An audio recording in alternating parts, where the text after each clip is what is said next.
one of the nominated members by you is right now in remand for attempt to murder. Governor Arif Mohammed Khan അദ്ദേഹത്തിനെതിരായി SFIയുടെ ഉജ്ജ്വലമായ സമരം നടന്ന സമയത്ത് ബ്ലഡി ക്രിമിനൽസ് എന്നായിരുന്നു SFIക്കാരെ നോക്കി ആക്രോശിച്ചിട്ടുണ്ടായിരുന്നത്. I know the bloody history of Kannur എന്നും ഈ ക്രിമിനൽസിനെ തന്നെ ആക്രമിക്കാൻ വേണ്ടി പറഞ്ഞയക്കുന്നത് മുഖ്യമന്ത്രിയാണെന്നും വരെ അദ്ദേഹം പറഞ്ഞിട്ടുണ്ടായിരുന്നു. ആരാണ് ബ്ലഡി ക്രിമിനൽസ് എന്നും ആരാണ് ആ ക്രിമിനൽസിനെ താങ്ങി നടക്കുന്നതെന്നും ആ ക്രിമിനൽസിന്റെ തലവൻ ആരാണെന്നും ഇപ്പൊ വ്യക്തമായില്ലേ. കേരള സർവകലാശാലയിലേക്ക് ആരിഫ് മുഹമ്മദ് ഖാൻ തന്റെ ചാൻസലർ പദവി ദുരുപയോഗം ചെയ്തുകൊണ്ട് സെനറ്റ് അംഗമായി നിയമിച്ച NSS പന്തളം കോളേജിലെ ABVPയുടെ നേതാവ് ഇതാ ഇന്ന് കൊലപാതക ശ്രമ കേസിൽ റിമാൻഡിലായിരിക്കുകയാണ്. കോളേജിൽ നടന്ന ക്രിസ്തുമസ് പ്രോഗ്രാമിനിടെ സംഘർഷമുണ്ടായി. ആ സംഘർഷത്തിൽ ഒരാളെ കൊല്ലാൻ ശ്രമിച്ചു എന്നതാണ് ABVP നേതാവിനെതിരായ കേസ്. ഈ ക്രിമിനലിനെയാണ്, ഈ ABVPയുടെ നേതാവിനെയാണ് ആരിഫ് മുഹമ്മദ് ഖാൻ കേരള സർവകലാശാല സെനറ്റ് അംഗമായി തീരുമാനിച്ചത്, നിയമിച്ചത്. മനസ്സിലായില്ലേ?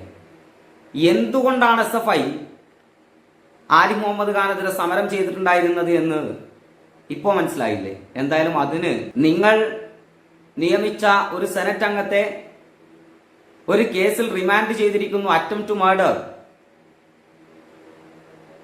കൊലപാതക ശ്രമത്തിന്, വധശ്രമത്തിന് കേസെടുത്ത് റിമാൻഡ് ചെയ്തിരിക്കുന്നു എന്ന് ആരിഫ് മുഹമ്മദ് ഖാനോട് ചോദിക്കുമ്പോൾ പറയുമ്പോൾ ആരിഫ് ഖാന്റെ മറുപടി,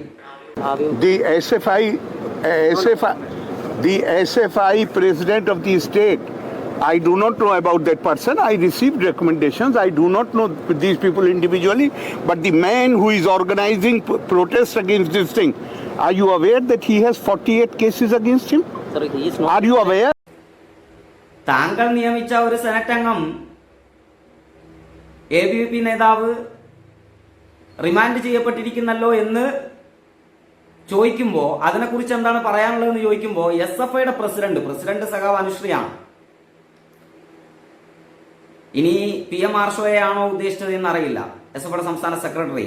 എന്തായാലും ആ SFI നേതാവിനെതിരെ 48 കേസുണ്ടല്ലോ എന്നാണ് പറയുന്നത്. ഈ 48 കേസ് ആർഷോക്ക് എങ്ങനെ ഉണ്ടായതാണ് എന്നറിയാത്തവരൊന്നുമല്ല ഈ നാട്ടിലെ മനുഷ്യർ. വിദ്യാർത്ഥി സമരങ്ങളുടെ ഭാഗമായി, അവകാശ പോരാട്ടങ്ങളുടെ ഭാഗമായി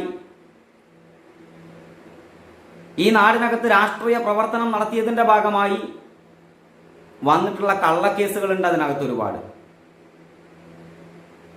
സമരം നടത്തിയതിന്റെ ഭാഗമായിട്ട് വന്ന കേസുകളുണ്ട്. അത്തരം കേസുകളെയാണ് ഈ ആരിഫ് മുഹമ്മദ് ഖാൻ പറയുന്നത്. അല്ലാണ്ട് കോളേജിൽ ഒരു ആഘോഷം നടക്കുമ്പോൾ ആളുകളെ തല്ലുന്ന പരിപാടിയല്ല. അതല്ല PM ആർഷോക്കെതിരെയും അല്ലെങ്കിൽ SFI നേതാക്കൾക്കെതിരെയുള്ള കേസുകൾ എന്ന് പറയുന്നത്. എന്നിട്ട് അതിന് മറുപടി പറയാണ്, ഇനി SFI നേതാക്കൾക്കെതിരെ കേസുണ്ടെന്ന് വെക്കുക എന്ന് വെച്ച്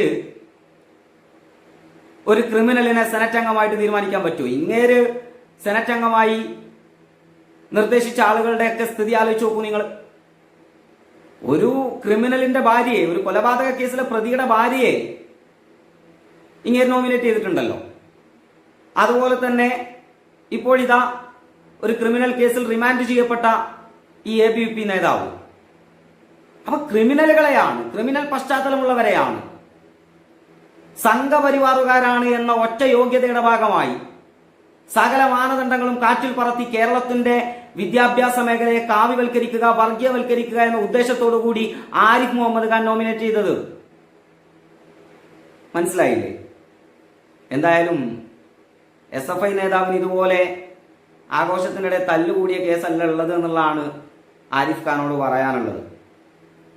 ഈ മാധ്യമ പ്രവർത്തകൻ ഇത് ചോദിക്കുന്നുണ്ട്, ഈ സെനറ്റ് അംഗമൊന്നും അല്ലല്ലോ, SFI നേതാവ് എന്ന് പറയുന്നുണ്ട്. അതിന് ആരിഫ് ഖാന്റെ മറുപടി ഇതായിരുന്നു. So you are What are you talking about? Sir, so you are saying that that's not an issue. I'm not saying, I'm not even aware. How can I? Don't try to put words in my mouth. എങ്ങനെ ഇരിക്കണം അവസാനം ഉത്തരം മുട്ടിയപ്പോഴേ എൻ്റെ വാക്കുകൾ എൻ്റെ തൊള്ളേ തിരുകണ്ടെന്ന് പറഞ്ഞിട്ടാണ് ഈ പോണ്. അത് കേട്ട് ഉളുപ്പില്ലാതെ പോരേണ്ട ഒരു ഗതികേട് ആലോചിച്ച് നോക്കി മാപ്രകളുടെ. ഏഷ്യാനെറ്റ് ന്യൂസിന്റെ റിപ്പോർട്ടറാണെന്നാണ് തോന്നുന്നത്. എന്തായാലും ഏഷ്യാനെറ്റ് ന്യൂസുകാർ ഗവർണർ മറുപടിയുമായി വന്നു എന്നൊക്കെയാണ് വാർത്ത കൊടുത്തത്. യഥാർത്ഥത്തിൽ ഗവർണർക്ക് മറുപടിയില്ല. അങ്ങനെ പറഞ്ഞാൽ എന്താ, ഞാൻ എന്തിനാക്കെ നോക്കേണ്ട കാര്യം എന്നുള്ളതാണ്. നോക്കണം.